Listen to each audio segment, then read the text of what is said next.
Hello dear students, I welcome you once again at Shankar Academy. उम्मीद है आप सब कुशल होंगे। आज का जो टॉपिक है हमारा, जैसा कि देख रहे होंगे, क्लास 10th मैथ्स में पहला चैप्टर है, नाम है रियल नंबर्स, है ना। तो रियल नंबर्स पढ़ने चलते हैं, तो उसमें एक टॉपिक आता है एलसीएम और एचसीएफ करके, ठीक है ना। तो इसके बारे में आज जानने वाले हैं कि एलसीएम एचसीएफ का कॉन्सेप्ट है क्या और कैसे निकालते हैं और फिर इसका क्या एप्लीकेशन है, ठीक है। एटलीस्ट हम जो सब आज देखेंगे इसी कॉन्सेप्ट के, ठीक है। एलसीएम जो है इसका फुल फॉर्म क्या है? इसका फुल फॉर्म है लोएस्ट कॉमन मल्टीपल, है ना, लोएस्ट कॉमन मल्टीपल। और एचसीएफ है, इसका क्या फुल फॉर्म है? इसका फुल फॉर्म है हाईएस्ट कॉमन फैक्टर, है ना, हाईएस्ट कॉमन फैक्टर। दोनों का फुल फॉर्म में डिफरेंस है, लोएस्ट कॉमन मल्टीपल है एंड है क्या है, हाईएस्ट कॉमन फैक्टर है। हम लोग क्या करने वाले हैं कि फिर दो नंबर लेंगे, उन दोनों का हम लोग ये पता करेंगे एलसीएम और एचसीएफ कितना है, फिर देखते हैं क्या रिलेशन है, ठीक है। एक नंबर ले रहे हैं, जैसे कि टेक 45 एंड 60, ठीक है ना। 45 और 60 दो नंबर्स लेते हैं, दोनों नंबर्स का एलसीएम पता करते हैं, है ना, यानी कि लोएस्ट कॉमन मल्टीपल पता करते हैं। मल्टीपल मीन्स जो उसके टेबल में आ जाए, है ना, और क्या हो, सबसे छोटा हो, यानी कि एक ऐसा नंबर पता करेंगे जो दोनों के टेबल्स में आए और सबसे छोटा और कॉमन है, ठीक है। तो जैसा कि जानते हो 45 और 60 है, 45 के टेबल में भी कितना आएगा, 45 टू 90, और फिर 45 जब आप करोगे इसको 4 जाए तो ये आ जाएगा 180। 60 के टेबल में अगर बात करें तो 63 आ जाता है 180, ठीक है।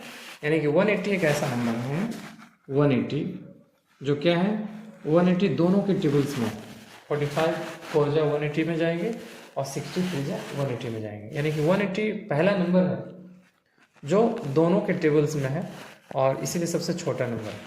इसलिए इसको हम क्या कहते हैं कि ये जो है एलसीएम है। इसका एलसीएम है बताओ, 45 का और 60, ठीक है। ये तो हमने एक बेसिक तरीके से निकाला, इसको अगर फॉर्मली निकालना पड़े कैसे निकालेंगे, तो आप ऐसा सीखते हो कई बार कि 45 लिखते हो और क्या लिखते हो 60 इस तरीके से, और फिर ये सिंबल लगा करके इसको पता करते हैं। तो ऐसे पता करते हैं, 5 से डिवाइड किया मान लेते हैं, 5 9 जा 45, फिर 5 12 जा 60, राइट। 5 9 जा 45, 5 12 जा 60। फिर इसमें 3 से करते हो, 3 3 जा 9, 3 4 जा 12, राइट।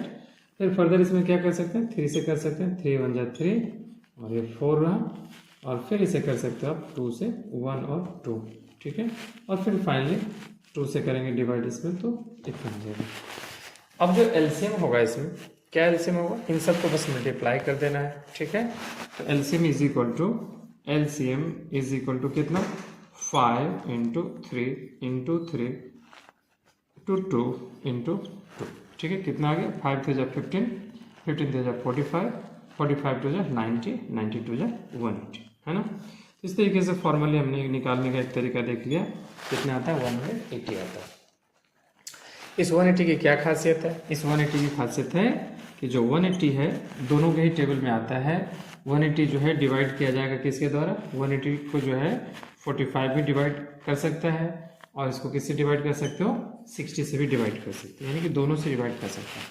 45 कितने टाइम्स डिवाइड करेगा, 45 विल डिवाइडेड बाय 4 टाइम्स, जबकि 60 इसको कैसे डिवाइड करेगा, 60 विल डिवाइडेड बाय 3 टाइम्स, यानी कि 45 के जब 4 बार टेबल पढ़ते हैं तो अगर 180 मिल जाता है और 60 के 3 बार टेबल पढ़ते हैं तो 180 मिल जाता है।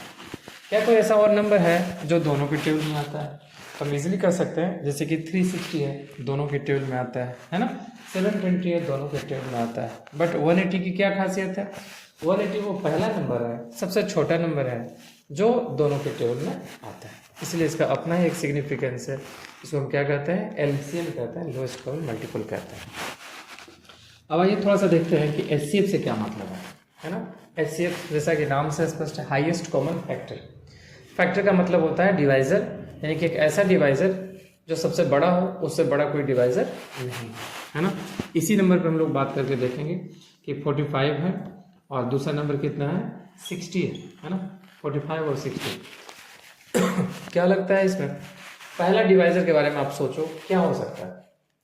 First number that divides both, तो क्या हो सकता है मेरे हिसाब से 1 है, 1 जो कि दोनों को डिवाइड करता है, 45 को भी डिवाइड करता है 60 को भी डिवाइड करता है।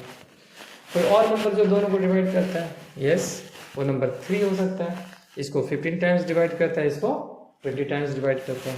कोई और नंबर हो सकता है, यस 5 हो सकता है, 5 इसको 9 टाइम्स डिवाइड करेगा, इसको कितने टाइम्स 12 टाइम्स। तो ऐसे तो बहुत सारे नंबर्स हैं। अब यहाँ पे सिग्निफिकेंट क्या है, वो आखिरी नंबर क्या है जो दोनों को डिवाइड करता है, और वही क्या कहलाएगा सबसे ग्रेटेस्ट कॉमन डिवाइजर कहलाएगा, इसलिए इसको जीसीडी भी बोलते हैं। जीसीडी क्या कहते हैं, ग्रेटेस्ट कॉमन डिवाइजर है ना, दूसरा नाम है इसका ग्रेटेस्ट कॉमन डिवाइजर, और ये वाला नाम क्या कहलाता है, एचसीएफ हाईएस्ट कॉमन फैक्टर कहलाता है। ठीक है, तो आइए देखते हैं कि ग्रेटेस्ट कॉमन डिवाइजर कैसे पता करता है। 45 और 60 है, इसे आप 45 लिखोगे यहाँ 60, जैसे हमने एलसीएम निकाला था उसी तरीके से इसे भी निकाल सकते हैं। कैसे करेंगे, 5 से 5 9 जा 45, 5 से 12 5 12 जा 60, फिर कितने बार लगाएंगे 3 से 3 3 जा 9 और 3 4 जा 12। अब इसका फिर कोई कॉमन नंबर नहीं है जो दोनों को डिवाइड करें यहाँ पर, इसे हम यहीं छोड़ देंगे, यानी कि जो हमारा एचसीएफ है एचसीएफ में वहीं तक के फैक्टर्स को लेंगे जहाँ तक कि कॉमनली वो डिवाइड करते थे, यानी कि क्या हो गया 5 × 3 हो गया, ये कितना आया 15 हमारे पास आ रहा है। क्या सिग्निफिकेंस है 15 की, 15 वो आखिरी नंबर है, सबसे बड़ा नंबर है जो दोनों को डिवाइड कर रहा है, यानी कि हमारे पास अगर 45 है और ये 60 है तो दोनों के लिए 15 एक ऐसा नंबर है जो दोनों को डिवाइड करता है। कितने टाइम डिवाइड करता है, इसे 3 टाइम्स डिवाइड करता है, और इसे कितने टाइम डिवाइड करता है 4 टाइम्स डिवाइड करता है। आप कोई ऐसा नंबर सोच सकते हो जो 15 से बड़ा हो, 15 से ग्रेटर हो और दोनों को डिवाइड करता हो, क्या ऐसा नंबर कोई हो सकता है? तो माई रिस्पॉन्स इज नो, ऐसा कोई नंबर नहीं है। There is no such number that divides both 45 and 60 and greater than 15. This is the significance of this number, यानी कि 15 वो सबसे बड़ा नंबर है जो दोनों को डिवाइड करता है। उम्मीद करता है आपको ये टॉपिक समझ में आ गया होगा।